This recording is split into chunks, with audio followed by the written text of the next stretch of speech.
Bem-vindo mais uma vez ao Adjuncto EBD, Graça e Paz.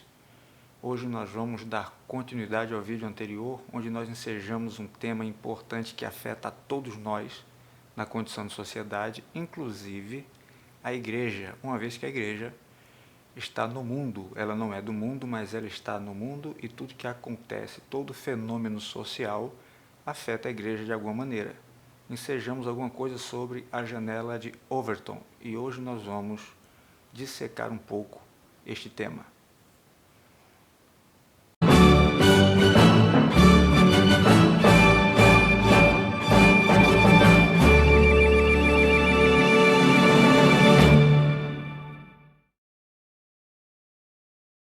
Então,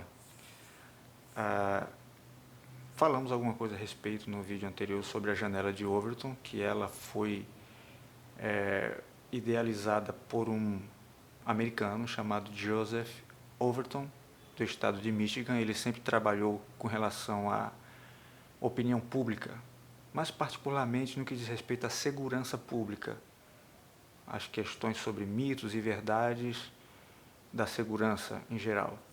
Mas esse tipo de técnica pode ser aplicada a qualquer tipo de coisa, no que diz respeito à mudança de comportamento e de opinião, quebra de tabus e de tradições em sociedade. Tá? As mudanças, de modo geral, raramente elas são espontâneas. As mudanças no modo de pensar da sociedade, nas suas convicções, nas convicções das pessoas em sociedade. Enfim, visto que elas não são espontâneas, elas são resultado de alguma espécie de mecanismo de influência sobre a opinião pública, né? E é disso que trata essa técnica da janela de Overton, ainda que pareça que são aparentemente sejam espontâneas, elas não são. A janela de Overton visa mudar a opinião pública a respeito de determinado assunto no decorrer dos anos, de modo que uma coisa nojenta, abjeta e reprovável passe a ser amada no decorrer dos anos, assim como também uma coisa amada, louvada, que deve ser cultivada, passa a ser depois objeto de reprovação, objeto de zombaria, de deboche. E como é que isso acontece? Pega-se determinado assunto, determinado tabu, determinado tema, que eles reputam como tabu, e começam a dar uma nova roupagem a esse tipo de coisa. Por exemplo, o aborto, né? O aborto é algo reprovável, desprezível, por natureza, e historicamente por anos, sempre foi, porque é considerado assassinato de criança, ok? Assassinato de criança. Para que você possa mudar a opinião que as pessoas têm sobre isso, mudar essa opinião, você precisa trabalhar esse tema e precisa colocar pessoas em locais-chave da atividade, de todas as áreas da atividade humana, para que este tipo de opinião vá mudando aos poucos. E a janela de Overton, ela tem, ou melhor, ela compreende 5 etapas a serem cumpridas. No caso do aborto, por exemplo, o aborto sempre foi algo inadmissível. Esta é a primeira etapa da janela de Overton. Inadmissibilidade. Inadmissibilidade. Sempre foi inadmissível. Mas aí você dá uma outra roupagem. Você já não trata mais o aborto como assassinato de bebês. Você trata como direito da mulher. Temos que discutir isso sob essa nova perspectiva, direito da mulher. Saúde pública. É uma questão de saúde pública. Então deixa de ser aquela coisa tão chocante, assassinato. Não, passa a ser uma coisa nobre. Não só apenas no que diz respeito ao direito da mulher, como saúde pública. É um problema de saúde pública. Se é um problema de saúde pública, por que não apoiar também o assassinato dos idosos? Os idosos são o grupo, são a faixa etária que mais onera o Estado no que diz respeito à saúde, os gastos com a saúde, né? Então você começa a dar uma nova roupagem àquilo. Então, aquele determinado tema, ele sai dessa janela de inadmissibilidade e passa para a janela de verossímil. Ela passa a ser um tema verossímil, ou seja, existe algum fundamento ali.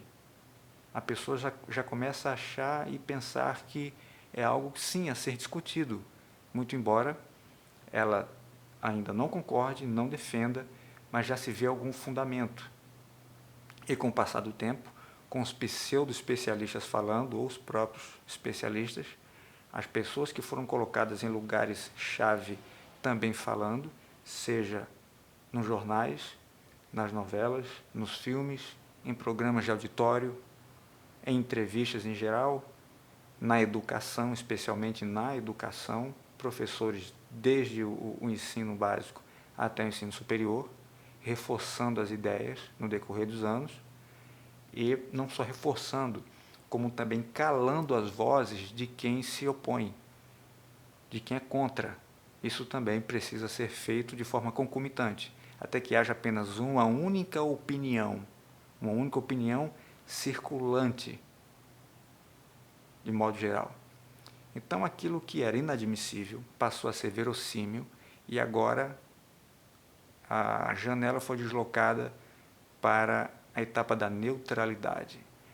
As pessoas já não têm mais opinião formada.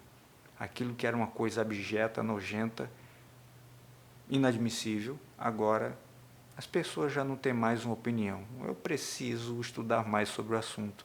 Eu preciso me informar mais. Eu não tenho, no momento, uma opinião sobre o assunto. E o tempo vai passando e a janela novamente se desloca e vai agora para a etapa da admissibilidade. Já é admissível. Já se admite isso. Já se defende a ideia. Até o ponto da da etapa onde o tema agora ele é inevitável. Não tem como mais voltar atrás. O que era abominável, o que era reprovável, jamais seria permitido, agora tornou-se inevitável. Então você aprova, passa por projeto de leis, vira projeto de lei, passa no Congresso, nas câmaras, nos países, nas sociedades, mundo afora, e acaba sendo algo inevitável. Amordaçam as pessoas que falam contra, as pessoas que se opõem, e torna-se uma coisa quase que obrigatória. Isso serve não só para o que diz respeito ao aborto, mas também ao uso recreativo de drogas e à pedofilia. Espere e verá como você já pode estar vendo. Vai chegar um momento em que a pedofilia deixará de ser crime para ser considerada apenas doença, para que depois seja crime dizer que é doença. Essa é toda essa engenharia satânica, diabólica, de gente que diz estar brigando e lutando pelo progresso, como alertou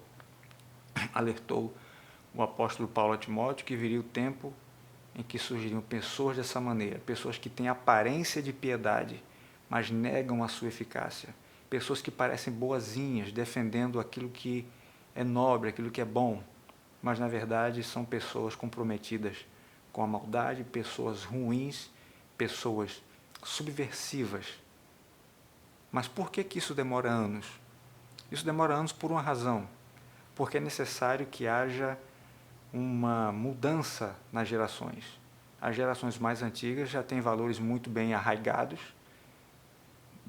já têm os seus sentidos muito bem aguçados para entender o que é bom e o que é ruim. Então elas precisam de gerações futuras, precisam pegar crianças e desde pequenas moldar o comportamento, moldar o modo de pensar, de modo que em 15, 20 anos eles tenham um grupo de pessoas comprometido com essa agenda, essas agendas revolucionárias e subversivas que visam destruir a família.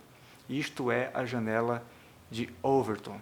Você pode pesquisar mais, mas em suma, de forma bem sintetizada, é assim que ela funciona, é assim que o comportamento das pessoas mudam, É assim que as pessoas deixam de defender uma coisa para depois deixam de defender para acusar e vice-versa. Por isso que o comportamento humano tem mudado cada vez mais. Os jovens têm sido mais rebeldes do que anos atrás. Tudo isso que nós vemos não são resultados de mudanças espontâneas. Isso é provocado, tudo programado. Raramente essas mudanças de comportamento, especialmente no que diz respeito à moralidade, são espontâneas. Não, não são espontâneas. É resultado de uma engenharia social muito bem elaborada. Se você gostou, deixe o seu like, compartilhe, se inscreva para receber nossos vídeos. Graça e paz para você. Até o próximo vídeo do nosso canal de suporte à Escola Bíblica Adjuncto EBD. Até a próxima.